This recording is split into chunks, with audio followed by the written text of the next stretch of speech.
That's how we put the duels on. So we got 2-3 boards underneath there, roughly a little bit more than we need to get the squat out. And then when we get the duel up against, we just adjust the tractor so it starts to come off the boards just enough so that the hole is centered. So you got 10 bolts, and then we use that long bar to kind of readjust just enough to get them started, and then air wrench them on. So I used to use the floor jack underneath the drawbar. I'd still put it on a block, but then I'd use that to get the fine height. But when there's 2 people, it works better this way. And then we use that long bar. Yep, so there's mounting the duels. So we're gonna go do some chisel plowing. It's middle of November. It's very cold out here. I think we're gonna get some frozen ground tonight. It's 7810. There you see my stack of boards. So anyway, I gotta get this pallet out of the way.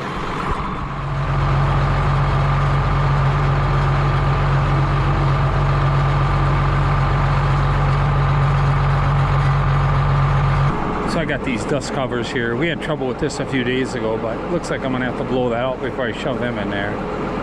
Anyway, we'll just put them in the toolbox.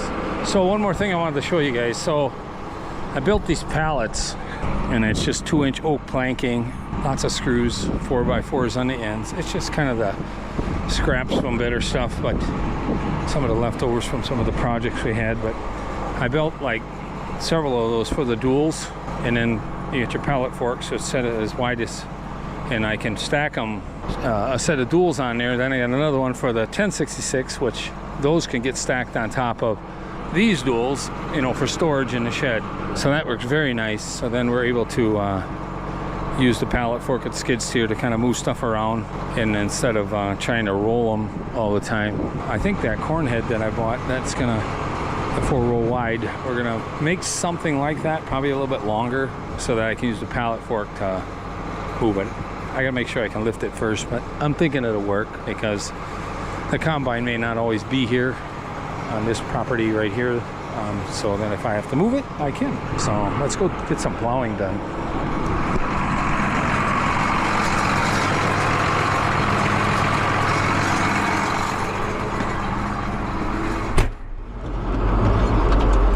Now we got a Deutz-Allis chisel plow. I think the shovels are like 3 inches wide, the curved ones, and I think that's a 7 shank. It's always an odd number, 7, 9, 11. Well, that's how they come. Fall plowing could be better in the spring for getting your soils opened up. The soil seems to work up a lot nicer. It breaks up real nice. It makes a better seed bed. Most springs anyway.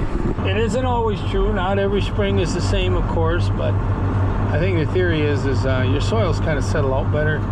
Otherwise it's kind of wet down underneath, and it's sealed up, and your soils warm up a lot faster in the springs too. That's probably one of the bigger reasons that you're able to plant sooner. I think you get a better catch with your seed and everything. I think a lot of this no-till farming has gotten where it's got its advantages and its disadvantages because of the cold soils. It just seems like it doesn't take off as fast.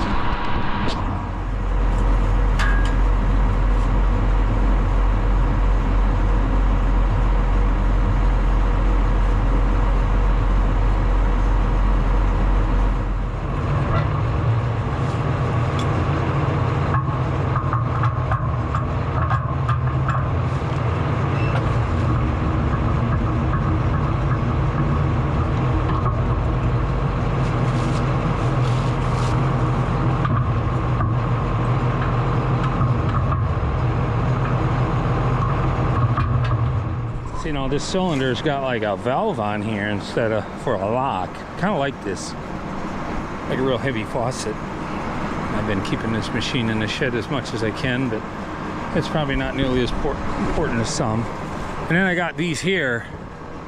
These are spacers. I'll show you how these work.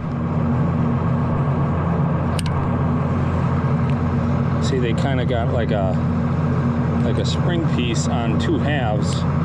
And they come in different sizes, so your ram, which is this part, See, like this one here is actually for a smaller cylinder. I even had to make a piece to get the right adjustment in there. And you got this chunk here that's welded on. So these are all able to slide. This one's behind, so that's like in the storage spot. My bush hog's kind of got that same type of stuff. And that's how we adjust our height on a machine like this. There's an awful lot of down pressure on something like this. It's trying to pull itself into the ground. So just to explain the rest of this, so now you got these straight coulters, and then these bars in the back, that's to keep this area cleaned out from trash and mud or whatever might start building there.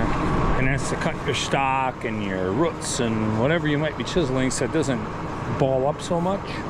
The two halves, and then you got this big area here, that's like a big spring in case it would hit a rock or something. Then you got adjustment in here, and you got this thread rod, so you'd be loosening these bolts and adjusting it up and down depending on how deep you want to go.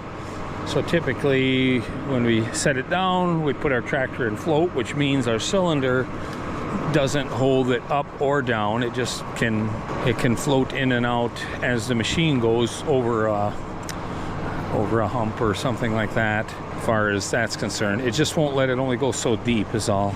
And then you got your shank there. They're reversible, so here's what it's supposed to look like. And you see how it's worn off, which I don't know, maybe next year I'll have to turn them all around. So you just got two bolts holding that on, and then you got these big springs up here, and there's like a hinge in here, so that if you would hit like a large rock or a stump or, my goodness, anything really, it's able to back up or, you know, flip upward instead of breaking it or putting so much shock on everything else. So sometimes you can see these things doing a little vibrate, little flex going. Yep. So there's 7 of those, and that's pretty much how that is. And then I'll show you guys my corn head too. I don't know if Aaron talked about this. 944, so it's a 4-row wide, so I believe it's 38 inches. Now someone has asked us about my corn picker. My corn picker is 40 inches. So the original wide rows were 40 inches, and I think that theory was for cultivating with horses. You needed a reasonably wide row to get through, and of course they never had nearly as many acres as today, and it gets so choked up about yields and all that stuff. It's just they wanted something that worked. And then there's Aaron's combine with the 6-row narrow. So usually narrow row they'll come 6. This is 4, so it's a little bit narrower than the 6-row.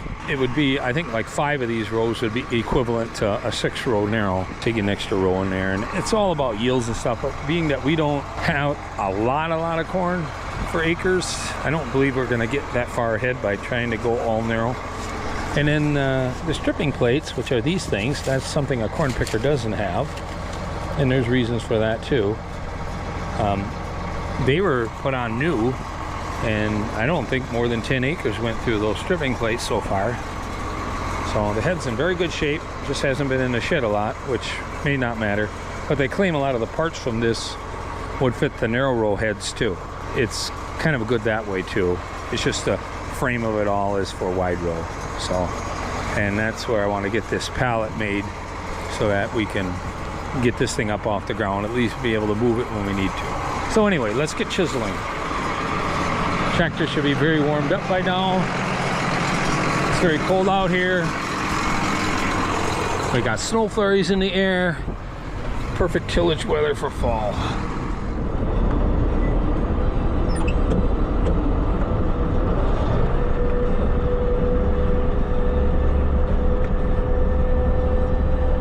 So we got this triangle to do here. About 2 acres or so, and we got that strip to do there, and then across the creek another strip. It'll be a little bit turning around, but we'll get her. Well, it hasn't really rained a whole lot in a long time. I mean, it's been raining, but it hasn't been anything that, other than just making it a little sloppy on the surface. So the ground conditions are pretty good. So now typically when I'm along the edge of a field, I like to go a bit slower, simply because that outer shovel seems to throw the soil so far, you know, it'll throw it right into the fence. Otherwise, they typically want you moving, I don't know, 5-6 miles an hour if you can. It really stirs the soil good. And again, so it buries some of the trash. It helps all the material break down faster. So now we'll be manuring this winter. You know, it'll probably be froze, so it won't really make any compaction. And being that this is kind of rough with the tillage being done, the manures will kind of hang up in the crevices and not run off.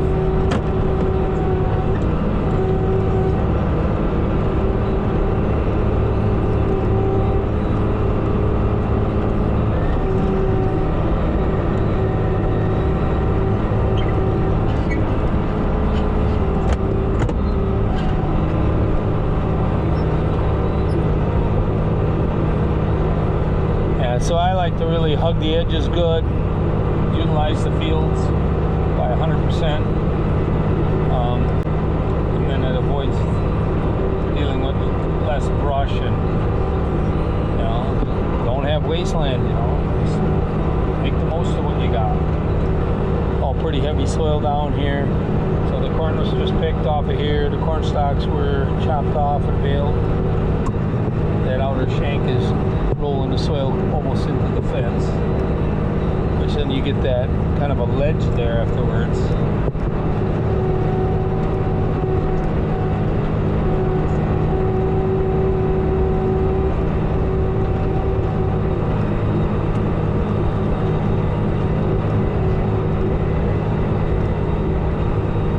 But no mud, so that's good, because there's always spots in the field that are like that when it's quite wet out all summer. And that's no fun. I mean, back in the 80s, everybody did fall tillage. All the farmers, you know, they took their crops off, and before Thanksgiving, you had all that done.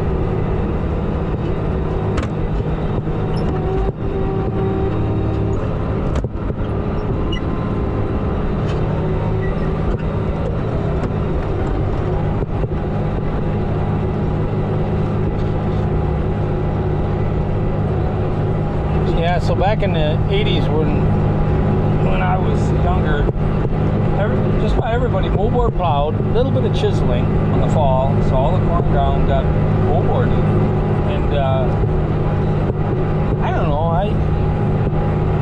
I think if you have your farm in strips, and I think the bigger difference was there was less of your farm was in row crop, it was in hay.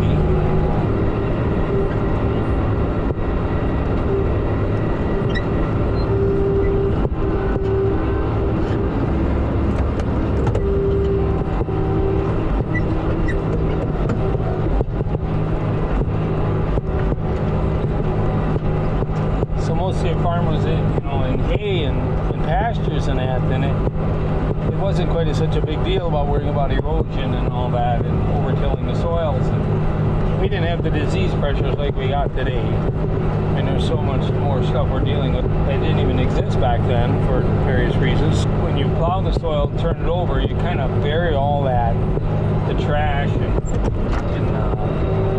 all the stalk and stuff that harbors all those bugs. So that's kind of the theory, but what I see going on today is that the farmers that are still out there doing crops are less of them, and they're handling more acres, and it would be almost impossible to ridiculous to see them trying to mow or plow everything they put in row crops. So even though maybe some of it would probably benefit them a lot, it takes a lot of fuel and time. I know there's different opinions on this. So here, if it wasn't heavy bottoms and it wasn't corn on corn, we do that because we just don't have a lot of flat ground to start with, so we do use our bottoms for corn more. When it works, the corn always looks good. So according to this, we're going 5.6 miles an hour, which is pretty good clip.